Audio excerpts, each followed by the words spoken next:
জি, দর্শক, ও আপনার মধ্যে দেশে এবং দেশের বাইরে যে যেখানে আছেন সকলকে 24 ডিজিটাল নিউজের পক্ষ থেকে সাম্প্রতিক ভাবনা প্রোগ্রামে পিতৃতান্ত্রিক সমাজে পরিবার এবং সামষ্টিক ক্ষেত্রে মায়ের গুরুত্ব, মায়ের ভূমিকা, মার ভূমিকা, এই বিষয় নিয়ে কথা বলবার জন্য আমাদের সাথে আছেন বিশিষ্ট রাজনীতি এবং গবেষক জনাব মোহাম্মদ নাসিম মাসুম। যুক্ত হতে চাচ্ছেন ডক্টর আব্দুল্লাহ শরীফ সাকিব। আমি মোহাম্মদ মাসুম আপনাকে আমাদের পক্ষ থেকে সালাম জানাচ্ছি। আসসালামু আলাইকুম।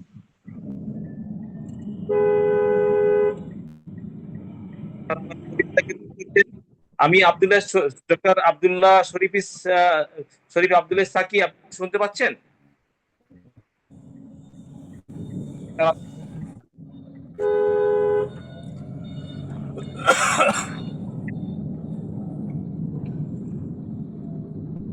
আপনি কি শুনতে পাচ্ছেন?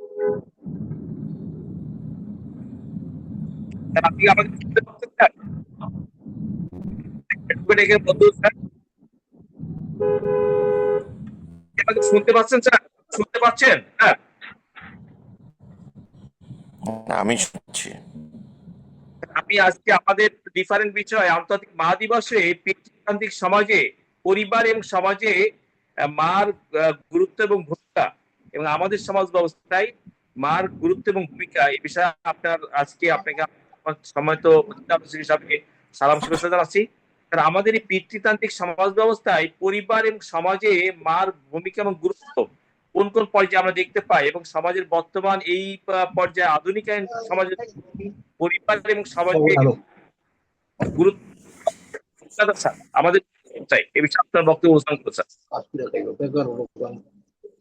আমাদের তো এই যে পরিবারটা পিতৃতান্ত্রিক, পুরুষতান্ত্রিক না পিতৃতান্ত্রিক, সেই হিসাবে যে আমাদের এখানে তো বহু কাল থেকে আমাদের সংসারের হাল ধরেন পুরুষ, উপার্জনক্ষম ব্যক্তি পুরুষ, এবং একটা একটা প্রধান বিস্তার হয়। ফলে এই যে বিষয় লেখাপড়া, স্বাস্থ্য, অন্যান্য ব্যাপারে অনেক সময় অনেক পরিবারে আমাদের সেই পারস্পরিক মতামত শ্রদ্ধার সাথে গ্রহণ করা, এগুলো কিন্তু কম ছিল, কিন্তু এখন অবস্থা বদলাচ্ছে।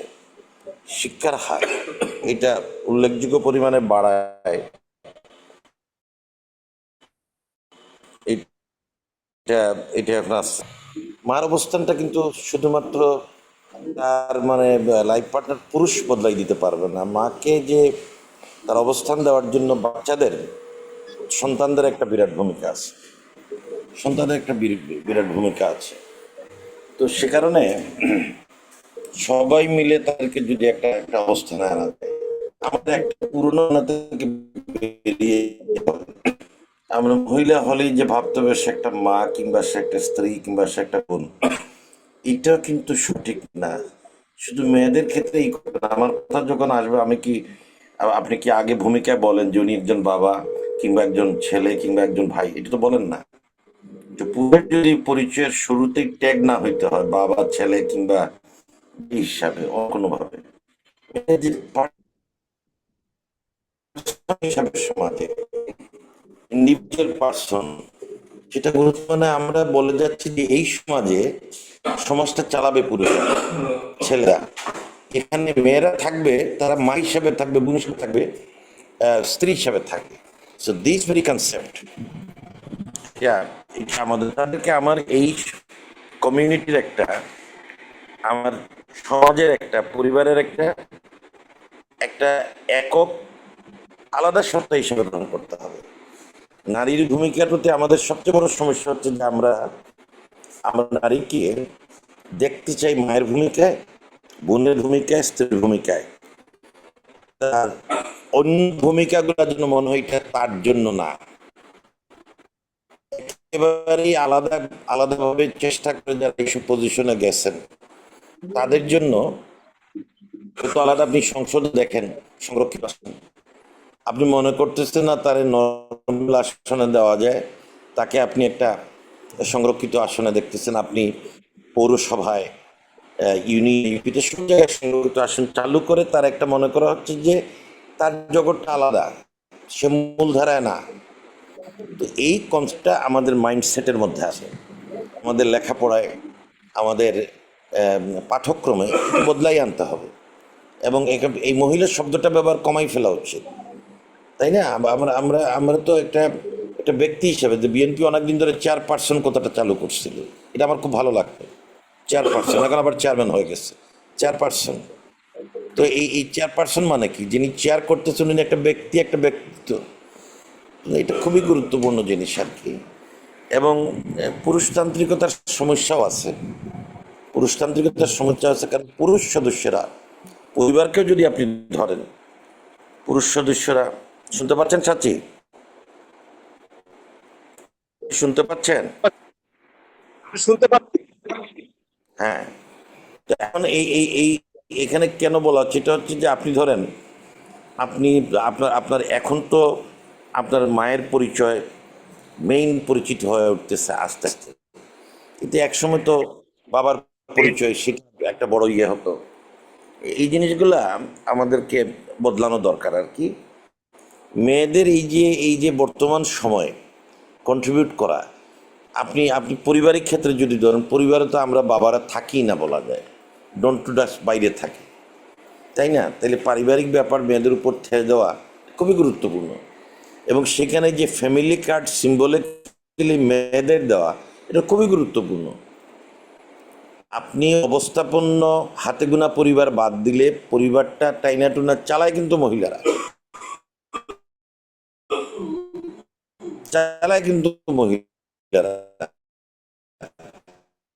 তাদের কাছে কার্ড, আমাদের এনজিওদের অনেক অনেক সীমাবদ্ধতা আছে, কিন্তু ক্ষমতায়নের মাধ্যমে, অর্থায়নের মাধ্যমে নারীদের যে আগাই আনা, সেটা কিন্তু আপনি ধর্ম নিয়ে যারা কাজ করেন, নারীদের ধর্মীয় দৃষ্টি, তাদের জন্য আমি বলবো যে আমাদের দেশে যেভাবে মেয়েরা শিক্ষায় এগিয়ে আসছে, কর্মে এগিয়ে আসছে, পর্দার সংখ্যাও বাড়ছে, কিন্তু কোনো মতেই ধর্মীয় আচরণের সাথে আপনার মানে নারীর ক্ষমতায়ন কনফ্লিক্ট হচ্ছে না।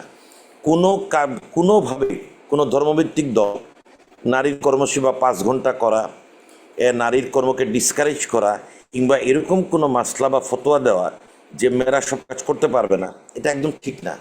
খুব লিমিটেড ছাড়া এটা কিন্তু এই সমস্যা কিন্তু নাই, পারবে না এমন কিছু নাই, বরং ছেলেদের সব কাজ মেয়েরা পারবে, কিন্তু অধিকাংশ ছেলেরা যদি অ্যাবসলিউটলি কোনো একদিনের জন্য রান্না বান্না দিতে হয়, সারা পৃথিবীর একটা বেদাল হয়ে যাবে, আর বাংলাদেশ তো এবারে হয়ে যাবে।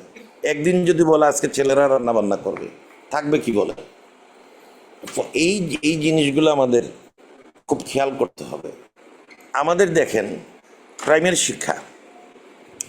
শিক্ষা একটু ছেলেদের রাখাই উচিত, পৃথিবীর কোথাও রাখে না। পুরা প্রাইমারি শিক্ষাটা মেয়েদের উপর দিয়ে দেওয়া উচিত। তারা বাচ্চাদের সাইকোলজি ভালো বুঝে, অনেক কাজ আছে। নার্সিং ধরেন, আপনি একটা হাসপাতাল বা নার্স ছাড়া চিন্তাই করা যায় না। যেভাবেই দেখুন না কেন, বাংলাদেশে এখনো এই নার্সিং পেশাটা কেমন যেন একটু মনে হয় যেন একটু একটু খারাপ পেশা, বাইরে কোথাও এই জায়গাটা নেই, কোথাও এই জায়গাটা নেই। তাহলে এই জাতীয় পেশাগুলো তো মেয়েদের একটা, আর্মি যখন মানে মেয়েদের রিক্রুটমেন্ট শুরু হলো, এখন দে আর ডুইং ফাইন, তারা অনেক ভালো করতেছে, অনেক ভালো করতেছে। তাই এখানে আমরা একটা স্ট্যাটিস্টিক্স নিয়ে দেখলাম, বিশ্ববিদ্যালয়, কলেজ এবং স্কুল পর্যায়ে শিক্ষার আপনার মেয়েরা এখন 57, ছেলেরা আছে আপনার বাকি 40। শিক্ষা বেশি বেড়ে গেছে, মানে তাদের জব বেশি হওয়া উচিত, তাদের জব এখন বেশি এবং হবে বেশি। আপনি বলতে পারেন মাদ্রাসা মাদ্রাসা এত বেশি বালিকা মাদ্রাসা হয়েছে দেশে, খবর নিয়ে দেখেন। ফলে এই যে বাড়তি অবস্থা, আমি মনে করি যে এটা আমাদের জন্য খুব ইতিবাচক। দেখেন, আমাদের অভিজ্ঞতা যে বহু পরিবারে এই বাবারও বর্তমানে বাচ্চারা কিন্তু মাকে হাতে ধরে, মাকে জড়িয়ে ধরে অবলম্বন করে বড় হয়ে উঠেছে, কিন্তু মা নাই, বাচ্চারা মানুষ হওয়া খুবই কঠিন। এটা খুবই খুবই বিরল ঘটনা যে মা নাই, চলে গেছেন দুনিয়া থেকে, এতিম বাচ্চারা বা শিশু, কিন্তু অনেক অনেক সমস্যা হয়। ফলে এখানে আমাদের মেয়েদের ক্ষেত্রে আমি বলবো, মা দিবসের ক্ষেত্রে আমি বলবো যে আমার মা, তিনি যদি আলোকিত হন, তিনি যদি শিক্ষিত হন, তাহলে কিন্তু তিনি ভূমিকা পালন করতে পারবেন। আমাদেরও দৃষ্টিভঙ্গি বদলাইতে হবে। মাকে মা হিসেবে দেখলে হবে না, তাকে একটা একটা স্বতন্ত্র ব্যক্তিসত্তা হিসেবে দেখতে হবে, তাকে একটা পার্সন, ইন্ডিভিজুয়াল পার্সন হিসেবে দেখতে হবে। সেটা আমাদের মাইন্ডসেট থেকে সরাতে হবে যে এটা একটা আলাদা মহিলা, মানে সমাজের একটা আলাদা কিছু না। তারা আমাদের মূলধারায় আছেন এবং তারা ইকুয়াল পার্টনার। আপনি ফ্যামিলির লাইফ পার্টনার ব্যবহার করেন, এটা আমি ইতিবাচক দিক দিয়ে যেভাবে শিক্ষায়, এমনকি মাদ্রাসা শিক্ষায় আমাদের এখানে মেয়েরা বর্ধিত হারে আসছে। আমি মনে করি এই শিক্ষিত মেয়েরাই তো আমাদের মা হবে, তাদের সন্তানরা হাতে তৈরি হবে। এবং তাদের সন্তান কারা হবে? স্কুল কলেজে যারা লেখাপড়া করে, যে মায়েরা, যে মেয়েরা, তারা তো শিক্ষক হিসাবে ভালো পারফরমেন্স করতেছে। সেই জন্যই কিন্তু নেপোলিয়ন বলছিলেন যে I want mother to give you a good nation. আমাকে তোরা ভালো মা দেব, আমি একটা ভালো জাতি উপহার দেব। এবং আমাদের সেজন্য আপনি ধরেন যে একটা একটা যে সমাজ, একটা সমাজে যদি আপনার দুইটা আপনি পুরুষ মহিলা নিয়ে একটা সমাজ হয়, এবং আমার মায়ের যে অংশটা মহিলারা, তাদের পুরুষদের মধ্যে সুযোগ সুবিধার সাম্য না থাকে, এতে কিন্তু ফলভোগী কার হবে? সন্তানরা হবে, তাই না? ফলভোগী সন্তানরাই হবে। আমাদের একটা পরিবারের একটা নিঃশ্বাস হচ্ছে মা, একটা প্রশ্বাস হচ্ছে বাবা। আমরা যেরকম আমাদের আমাদের পরিবার মনে করেন শ্বাস প্রশ্বাস নিয়ে আমার পুরাপুরি তেমনি পরিবারে কিন্তু একদিকে মা এবং বাবা মিলে একটা পরিবার। রাষ্ট্রেও কিন্তু নারী পুরুষের নজর বলছেন যে নারী পুরুষের একটা সাম্যের কথা বলছেন। সেটা যত বেশি হয়, রাষ্ট্রের যে আপনার মেধা, মননশীলতা, প্রজ্ঞা, বুদ্ধিমত্তার সাথে আপনার যে স্নেহ মমতা দরকার, এটা পুরুষতান্ত্রিক সমাজে না হয়, যদি একটা মানুষতান্ত্রিক সমাজ হয়, মানবতান্ত্রিক সমাজ হয়, এবং নারী পুরুষের মিথস্ক্রিয়ার যে প্রভাবটা থাকে, সবাই মিলে আমরা আমাদের আমাদের আমাদের আমরা জাতি গঠন করব। সেই মিথস্ক্রিয়া একটা ভালো তারেক রহমানের কথা বলতে পারি আমরা। বাংলাদেশে তারেক রহমানের উদাহরণ দিই, তার মা ছিলেন প্রধানমন্ত্রী 3 বার, এবং তিনি রাষ্ট্রপতি লড়াই করেছেন বহুবার। আবার অন্যদিকে তার বাবা শহীদ জিয়া রাষ্ট্রপতি ছিলেন, বহুদলীয় গণতন্ত্র করছেন। আপনি লক্ষ্য করেন, এটি তার উপর একটা প্রভাব পড়ছে। তার যে বাবা এবং মায়ের যে গণতান্ত্রিক মূল্যবোধ, এটি তার উপর একটা প্রভাব পড়ছে। এটাকে রাষ্ট্রতন্ত্র বললে হবে না। আপনি আমাদের যৌথ পরিবার প্রথা তো ভেঙে গেছে। একসময় যৌথ পরিবারে মায়ের অবস্থান, মায়ের গুরুত্ব, মায়ের মর্যাদা এবং পারিবারিক সিদ্ধান্ত নেওয়ার ক্ষেত্রে পিতার পাশাপাশি মায়েদের বড় ধরনের ভূমিকা ছিল, গুরুত্ব ছিল, তাদেরকে অগ্রগণ্য বা প্রাধান্য দেওয়া হতো। এখন যৌথ পরিবার প্রথা তো ভেঙে গেছে, এখন তো পরিবার প্রথা ছোট হয়ে গেছে। সেখানে নারীর অবস্থান, নারী মর্যাদা, গ্রামীণ সমাজে নারী তো কোণঠাসা হয়ে গেছে। এটা একটা কর্নার পজিশনে চলে গেছে গ্রামীণ সমাজে। এইটা এইটা আমাদের এখানে পরিবারগুলো হয়ে গেছে। আমার 7 ভাই ছিলেন, একজন মারা গেছেন, ওরা বাকি 6 জন আছে, সবাই অ্যাডাল্ট, 60-এর কমে আর কেউ নাই আমরা। তা আমাদের বড় বোন মারা গেছেন, উনি কলেজ শিক্ষক ছিলেন, ঢাকা বিশ্ববিদ্যালয়ে বাংলায় মাস্টার্স ছিলেন। তো এরপর থেকে আমার এক বোন স্বাধীনতা প্রাপ্ত ব্রিগেডিয়ার জেনারেল নুরুন নাহার। তো আমার ভাই একজন হচ্ছে বিখ্যাত আপনার সার্জন। আমরা কিন্তু 7 জন ছিলাম। 7 জনের একটা সুবিধা হলো, এই মাকে বাবাকে আমরা। ধন্যবাদ, আপনি কিছুক্ষণ থাকুন। আমি মোহাম্মদ মাসুম আপনার কাছে আসছি। মোহাম্মদ মাসুম শুনতে পাচ্ছেন? জনাব মোহাম্মদ মাসুম শুনতে পাচ্ছেন? হ্যালো স্যার, মিস্টার ট্রাম্প ইরানকে আবার চাপ দিচ্ছেন আমেরিকার শর্ত মেনে নেওয়ার জন্য ইরানকে, মিস্টার ট্রাম্প। সেক্ষেত্রে ইরান বলতেছে যে আমেরিকার কোনো কন্ডিশনাল পজিশন তাদের পক্ষে মানা সম্ভব নয়।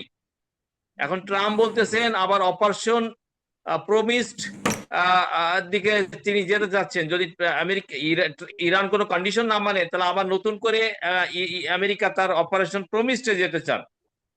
এই বিষয়টা কিভাবে দেখছেন স্যার? আমেরিকা আমেরিকা কোন আমি দিকে তো যেতে পারে? আমি তো আমি তো আমি তো মনে করি না যে ট্রাম্প আর এখন ধমক দিয়ে কিছু আদায় করতে পারবে।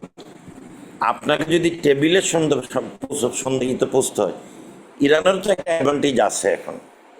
ইরানের তো একটা অ্যাডভান্টেজ আছে। ইরান উপসাগরীয় প্রতিটা দেশ হামলা করছে মার্কিন স্থাপনায়, সামরিক স্থাপনায়।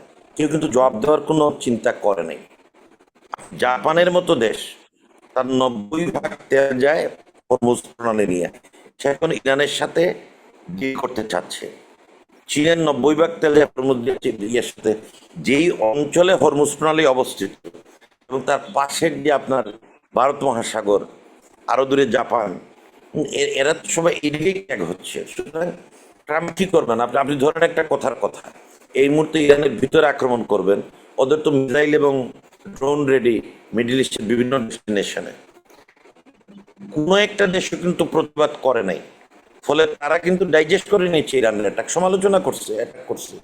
ট্রাম্পের হাতে কি আছে? তো ফরমুজ প্রণালীতেও আমেরিকান জাহাজকে আমরা যেটা একেবারে নিবিড় পর্যবেক্ষণ করে দেখছি, সেগুলো টিকতে পারতেছে না, সেগুলো আর টিকতে পারবেও না। আমেরিকান সিনেট সেখানে প্রতিরক্ষা মন্ত্রী কনভিন্স করতে পারে নাই বরাদ্দের ব্যাপারে, এবং তাদের অস্বচ্ছতার নানা প্রশ্ন আসছে, সেখানে অনেক প্রশ্ন আসছে। আপনি জার্মানির চ্যান্সেলর বলছে আপনি লজ্জা দিচ্ছে ইরান আপনাকে। ইরানকে আপনি কিসে রাজি করাবেন বলেন? একটা স্বাধীন দেশ, তার উপর একটা থ্রেট ইসরায়েল, যার পারমাণবিক বোমা আছে, আমরা জানি না কয়টা আছে, আমরা জানি না কয় কেজি ইউরেনিয়াম আছে। এই মানে 500-700 কিলোমিটার দূরে এত বড় একটা দুষ্ট একটা কৃত্রিম রাষ্ট্র থাকবে, আপনি ইরানরে কি করে আশা করেন সে নিয়ম আপনাকে দিয়া দিবে? আপনি ইসরায়েলকে বাগে নেন, আপনি ইসরায়েলকে প্রথমে দমন করেন। ইসরায়েল তো কোনো কমিটমেন্ট করে নাই। সবচেয়ে বড় হচ্ছে ইসরায়েল কমিটমেন্ট করে নাই। ইসরায়েল অন্যায়ভাবে সিরিয়ার গোলান দখল করে বসে আছে, মিশরের বেকাউত দখল করে আছে, লেবাননের দক্ষিণ লেবাননের 10 কিলোমিটার দূরে বসে আছে, প্রতিদিন লেবাননিদের মারতেছে। ফলে আপনি যখন একটা এরকম একটা ভয়াবহ একটা একটা রাষ্ট্র, একটা আতঙ্কবাদী রাষ্ট্র, যারা অন্যায়ভাবে গাজায় হামলা করে, দখল করে, পশ্চিম তীরে করে, তেমন না করি মানবে? মানে আমি তো কোনো কারণ দেখি না। আপনি বলেন, আপনার শীতের দিন আপনার গায়ে একটা একটা মাত্র কাঁথা দিয়ে আপনি জড়াইয়া বাইরেছেন, এই ঠান্ডার মধ্যে কেউ যদি টাইনা নেয় আপনি তো ফেলবেন তারে। আপনি ইরানের এখন গায়ের চাদর হচ্ছে ফরমুজ প্রণালী। এখানে যদি কন্ট্রোল করতে না পারে, তার মেইনল্যান্ডে আক্রমণ হয়। আপনি হরমুজ প্রণালীতে বিনা বিনা শর্তে ছেড়ে দিতে বলেন। আপনি তার মেইন ইয়েটা হচ্ছে, তার মেইন শক্তিটা হচ্ছে কিছু একটা পারমাণবিক শক্তি আছে, হয়তো বোমা নাই। এই যে পাকিস্তান, তার কথা যে সবাই কিছু কিছু শুনতেছে, তার পারমাণবিক শক্তি না থাকতে দিত কেউ? ভারত পাত্তা দিত? আজকে ইরান তার তার তার যে টেবিলে যে গুরুত্বটাই হচ্ছে তার পারমাণবিক অস্ত্রে না থাকলেও একটা সক্ষমতা আছে বানানোর, এবং ইউরেনিয়াম আছে। সেটা সে কেন দিবে? সে তো অঙ্গীকারই করছে যে শান্তিপূর্ণ কাজে ব্যবহার করবে। এখানে তো আন্তর্জাতিক আণবিক শক্তি কমিশনের তদারকি ছিল দীর্ঘদিন। এই চুক্তি থেকে ট্রাম্প বেরিয়ে গেছে। আপনি তাকে এইসব শর্তে কেন রাজি করবেন? আপনি তাকে ইসরায়েলকেও রাজি করেন, ইসরায়েল ইউরেনিয়াম জমা দিয়ে দেয় আণবিক শক্তি কমিশনে আন্তর্জাতিক, ইরানও জমা দিয়ে। ইসরায়েল একটা ডাকাত দেশ, একটা একটা আগ্রাসী দেশ, একটা মানবাধিকার বিরোধী দেশ, তার উপর কোনো নজরুল করেন আপনি ইরানের উপরে তুমি চালান। আপনি বলেন ইরান কোন দেশের কয় কাঠা জমি দখল করছে? আপনি বলেন ইরান আকবরে কোন দেশে গিয়ে আক্রমণ করছে? আপনি মিডল ইস্টে মার্কিন স্থাপনায় তো আক্রমণ করতেই হতো তাকে। তা না করলে আমেরিকা কিন্তু এই জি, আমি যুদ্ধবিরতিতে আমি যাইতো না। আপনাকে ধন্যবাদ, কৃতজ্ঞতা জানাচ্ছি স্যার। এবং মোহাম্মদ মাসুম, আপনি আমাকে শুনতে পাচ্ছেন? জি জি Mohammad Masum,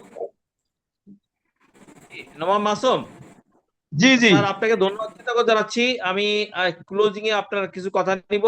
Mohammad Masum sir, advocate AKM Badrul sir, আপনাকে ধন্যবাদ, কৃতজ্ঞতা জানাচ্ছি। মোহাম্মদ মাসুম, আপনি আমাকে শুনতে পাচ্ছেন?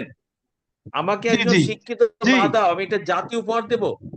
আজকের বাস্তবতায় আমাদের সমাজে, গ্রামীণ সমাজ, শহর সমাজ এবং সমাজের কৃষি অর্থনীতিতে একজন নারীর ভূমিকা, একজন মায়ের ভূমিকাকে আপনি কিভাবে দেখেন? পাশাপাশি ট্রাম্প তো অনেক প্রেশার দিয়ে যাচ্ছেন মোহাম্মদ মাসুম, এ পর্যায়ে আপনি আপনার বক্তব্য উপস্থান করুন। আপনার সময় 8 থেকে 10 মিনিট।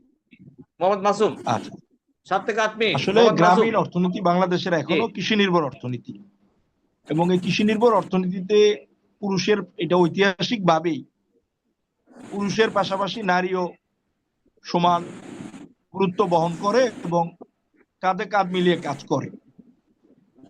আপনি ফসল বোনা থেকে শুরু করে বীজ তৈরি, ফসল লাগানো, ফসল কাটা, ফসল সংরক্ষণ করা এবং ফসল থেকে নানা বাই প্রোডাক্ট গুলা তৈরি করা, যেমন ধান থেকে খ্যার তৈরি করা, এই টোটাল এই প্রক্রিয়ায় নারী জড়িত। অর্থাৎ আপনি ঐতিহাসিক ভাবে 500 বছর বা 5000 বছর বা কৃষি সভ্যতার ইতিহাস আসলে নারী পুরুষের ইতিহাস। এখান থেকে নারীকে বিচ্ছিন্ন করার কোনো সুযোগ নাই, এবং এটা অর্থনৈতিকভাবে ভায়াবলও না। কারণ নারী প্রথমে তার পিতার বাড়ি, পরে স্বামীর বাড়ি এসে সে এই কৃষি বিষয়ে তার একটা অভিজ্ঞতা এবং জ্ঞান তৈরি হয়, যেটা আসলে সার্বিক কৃষির উন্নয়নে খুবই গুরুত্বপূর্ণ। বিশেষ করে আমাদের বাড়ির আঙ্গিনা বা বাড়ির আশেপাশে যে সবজি হয় বা যে কৃষি কাজটা হয়, বা গবাদি পশু পালন হয়, লালন হয়, মুরগি পালন হয়, এই কৃষির এই অংশটা বা বনায়ন বলেন, এটা মূলত নারীরই অবদান। তাই আজকে বাংলাদেশের যে কৃষি, যেখানে প্রযুক্তির ব্যবহার আস্তে আস্তে বাড়ছে, তারপরও বলবো যে আসলে নারীর অবদান অনেক বেশি। এবং কৃষি, যে আজকে জিডিপিতে যে কৃষির অবদান প্রায় 20% মতো, সেখানে নারীর অবদানও যথেষ্ট আছে পুরুষের পাশাপাশি। এক কথায় বলতে গেলে যে বাংলাদেশের 54 বছরে যে খাদ্য নিরাপত্তা বা কৃষির যে অগ্রগতি, এখানে নারী এবং পুরুষের সমান অবদান, নারীকে অস্বীকার করা যাবে না। এবং এই কৃষিতে নারীর অবদানকে এগিয়ে নিতে হলে নারীকে আমাদের কৃষি বিষয়ে প্রশিক্ষণ দিতে হবে, তাকে অর্থায়নের সুযোগ করে দিতে হবে। এবং একজন নারী যদি কৃষি উদ্যোক্তা হতে চায়, শিক্ষিত হোক বা কম শিক্ষিত হোক, সে যদি কৃষি উদ্যোক্তা হতে চায়, তাহলে সে ধরনের ইকোসিস্টেম তৈরি করতে হবে, তাকে আধুনিক কৃষি ব্যবস্থার উপর প্রশিক্ষণ দিতে হবে, অর্থায়ন করতে হবে, বাজার ফ্যাসিলিটির সুবিধা দিতে হবে, সংরক্ষণের সুবিধা দিতে হবে। তাহলে নারীরা কৃষিতে আরো অবদান করতে পারবে। আর আপনি যেটা ইরান যুদ্ধের ক্ষেত্রে বললেন, আসলে এই যুদ্ধে কখনোই আমেরিকার অর্জন করার মতো কিছুই ছিল না। কারণ এই যুদ্ধটা ইসরায়েল আমেরিকার উপর চাপিয়ে দিয়েছে। এটা ইসরায়েলের এজেন্ডা বাস্তবায়ন করেছে আমেরিকা।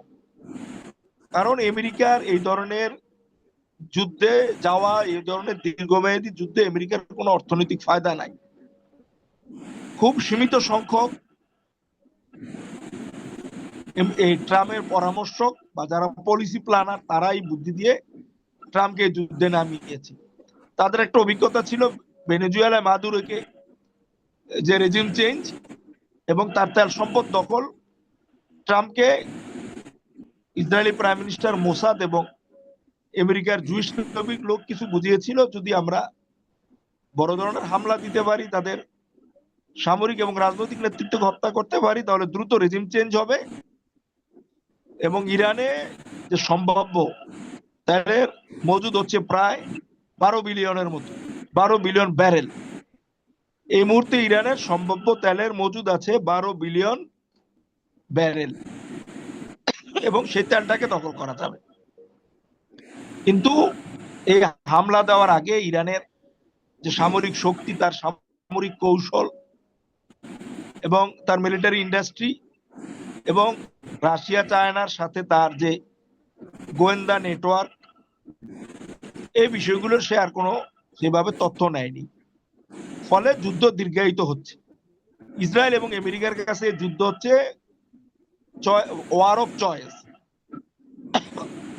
আর ইরানের জন্য হচ্ছে ওয়ার অফ সার্ভাইভাল। অর্থাৎ এই যুদ্ধটা ইসরায়েল এবং আমেরিকা ইরানের উপর চাপিয়ে দিয়েছে, আর পক্ষান্তরে ইরানের জন্য এটা হলো ওয়ার অফ সার্ভাইভাল, অর্থাৎ তার টিকে থাকার যুদ্ধ।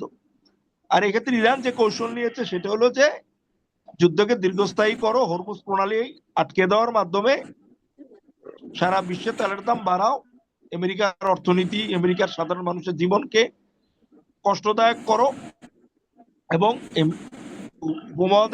উপ মিডল ইস্টে আমেরিকার যারা কৌশলগত পার্টনার তাদের অর্থনৈতিক জ্বালানি ইনফ্রাস্ট্রাকচারকে ধ্বংস করো, আমেরিকার ঘাঁটিকে ধ্বংস করো। অর্থাৎ ইরান এটা বড় সামরিক শক্তির বিপক্ষে অ্যাসিমেট্রিক্যাল ওয়ারফেয়ার বা যেটাকে আমরা বলি অপ্রচলিত যুদ্ধ, ইরান নিয়ার স্পেস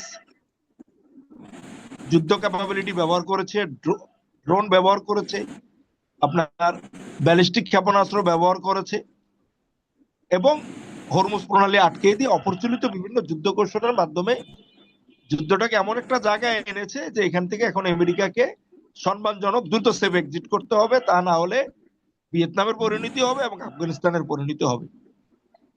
এ বলে আমি মনে করি আসলে আমার বক্তব্য এখানে শেষ হওয়া দরকার। হ্যালো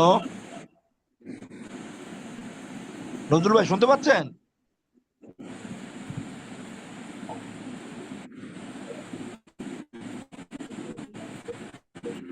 হ্যালো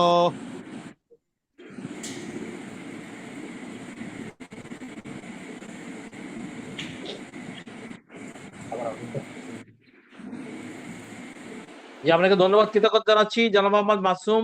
দর্শকবৃন্দ, আমাকে একজন শিক্ষিত গুণী মাধব আমি একটি রাষ্ট্র একটি মানচিত্র উপহার দেব।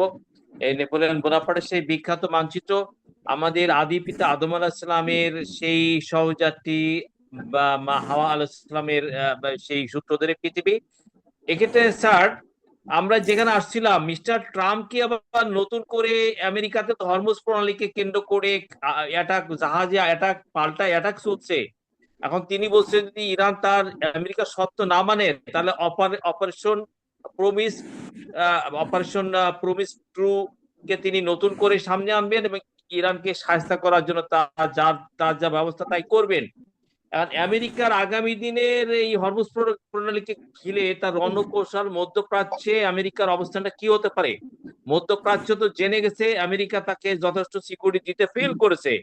মধ্যপ্রাচ্য এটা জেনে গেছে পুরা যে আমেরিকা বা ইউরোপ তার বিপদের সময় যে পরিস্থিতি মধ্যপ্রাচ্য পড়েছে, আমেরিকাও তাকে সেভ করতে পারে নাই, ইউরোপও পারে নাই।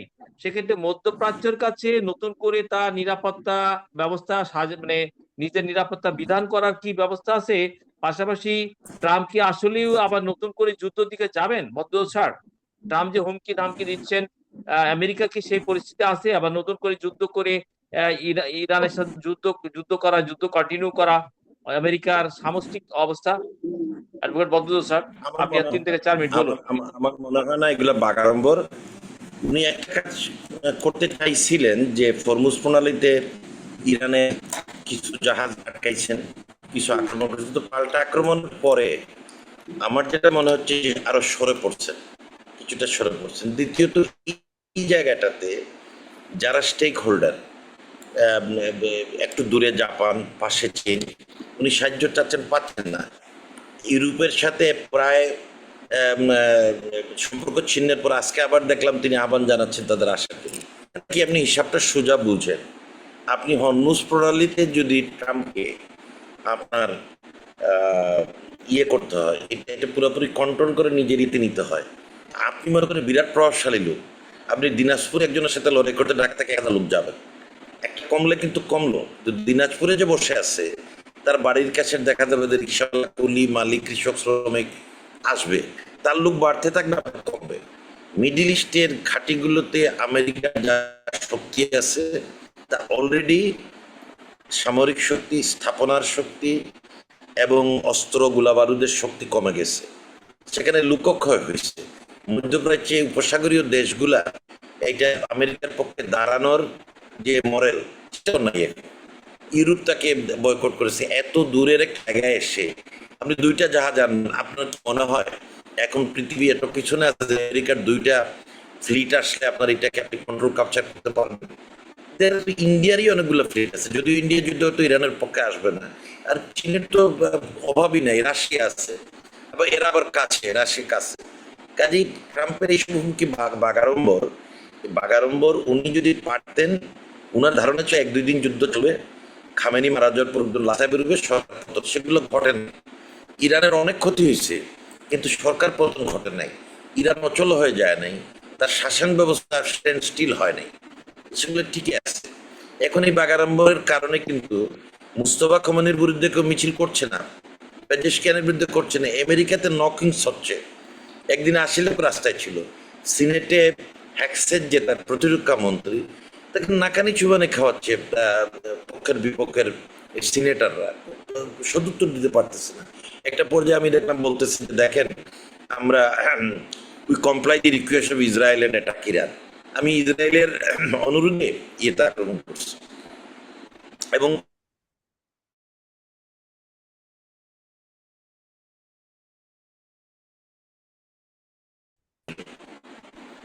আপনার জিওপলিটিক্যাল যে ইকুয়েশন ছিল, এই সমীকরণটা এখন আর নাই। তো আপনি আমেরিকা একা হয়ে গেছে, মিডিল ইস্টের যে দেশগুলো তার মিত্র ছিল, তারা তারা আমেরিকা মুখ খুলে বলছে না, কিন্তু আস্থা রাখতে পারতেছে না। চীন এবং রাশিয়া যেভাবেই হোক না কেন তারা ইরানকে সাপোর্ট দিয়ে যাচ্ছে। পাকিস্তান একটা নিউট্রাল স্ট্যান্ডে আছে, ইরান বিরুদ্ধে গেল, ভারত বিরুদ্ধে গেল, সেটা খুব তাৎপর্যপূর্ণ হচ্ছে না। এই অবস্থায় ইসরায়েল আরো কিছুদিন লেবাননের মানুষ আরো মারবে, ওইটাই তার এরিয়া। তার কাছে অন্য কোথাও আমেরিকা ইরানের আমি কোনো অ্যাডভান্টেজ দেখি না। হরমুজ প্রণালীতে যদি হামলা চালানোর চেষ্টা করে, আমেরিকাকে কিন্তু মানে বিপর্যস্ত হতে হবে। এটা তো ইরানের পুরা বহরটা হরমুজ প্রণালীতে। আপনি কি মার্কিন সমস্ত মানে নৌবহর নিয়ে আসবেন এখানে? তাহলে বিশ্বে কি আপনি টিকে থাকতে পারবেন?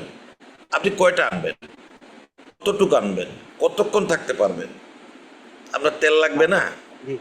আপনার মানে রিপ্লেসমেন্ট লাগবে না, substitute লাগবে না। আপনি তো আপনার বাড়ি থেকে অনেক দূরে, লোকাল এলাকায় আপনাকে আপনাকে সাপোর্ট ধন্যবাদ দিচ্ছে। স্যার। পশ্চিমবঙ্গের রাজনীতির উত্তাপ আমাদের ঢাকার উপরে পড়ার সম্ভাবনা আছে।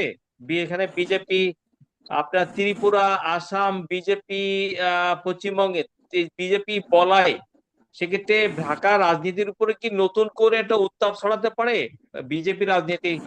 এবং বাংলাদেশের গভর্নমেন্টকে কি একটা নতুন প্রেশারাইজ সৃষ্টি করে, বিশেষ করে পতিত শেখ হাসিনা, আওয়ামী লীগের নেতা কর্মী থেকে বাংলাদেশে ফিরিয়ে আনা এবং নতুন একটা রাজনীতি সমীকরণের দিকে বিজেপি যাওয়ার হাঁটার চেষ্টা করতেছে নাকি বাংলাদেশের সাথে? আমার বিজেপির মনে মোটিভ হয় যে কি বুঝতেছেন ভারতের কেন্দ্রীয় সরকারের, স্যার, আমার বাংলাদেশকে মনে নিয়ে? হয় পশ্চিমবঙ্গে এই ব্রাহ্মণ্যবাদের উত্থান, হিন্দু মৌলবাদের উত্থান, আমি মনে করি বাংলাদেশের জন্য এটা ভালোই হয়েছে। কারণ এখানে আমাদের জাতীয়তাবাদী ইসলামী শক্তির ঐক্য। কালকে আমি দেখলাম বিরোধী দলের নেতা যিনি, উনি তাদেরকে বলছেন, ভারতের প্রতি অনুরোধ জানাইছেন সব ধর্মের প্রতি সমতাপূর্ণ আচরণ করার জন্য। আমাদের সরকারি দলের অবস্থানও একই রকম। বাংলাদেশে এটা এটা কোনো প্রভাব ফেলে না। বাংলাদেশের মানুষ এই যে রাস্তাঘাটে নামে হিন্দুদের মন্দির স্থাপনা, ব্যবসা বাণিজ্য হামলা করতে যাবে না। এবং এটা হচ্ছে আসলে ভারতের একটা লজ্জা। পশ্চিমবঙ্গে ভারতের এই বিজয়, আমি আদরাই বলবো এটা বিজেপির ধ্বংসের সূচনা। এই নির্বাচনে জিতার পরই আপনি আপনি মানে মুসলমানদের ধর্মীয় স্থানে আঘাত করবেন। এরা কি একেবারেই দুর্বল? অর্থে বিত্তে প্রভাবে কি এক সারা ভারতের মুসলমানরা ওখানে আন্ডারস্টিমেট করতেছেন?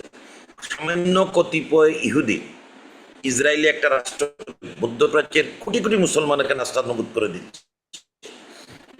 ভারতের মুসলমানরা কিন্তু ভারতের প্রতি অনুগত।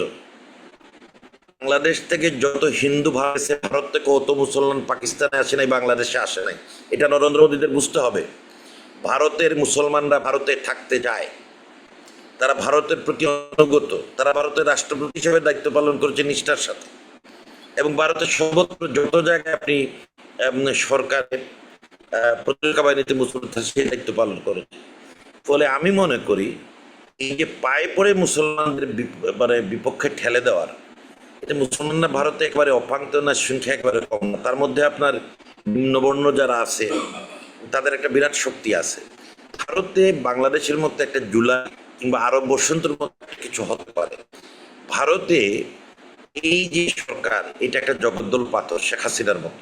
এই জগদ্দল পাথর নির্বাচনের মাধ্যমে পরিবর্তন করা কঠিন। এটা কোনো স্বাভাবিক গণতান্ত্রিক সরকার না।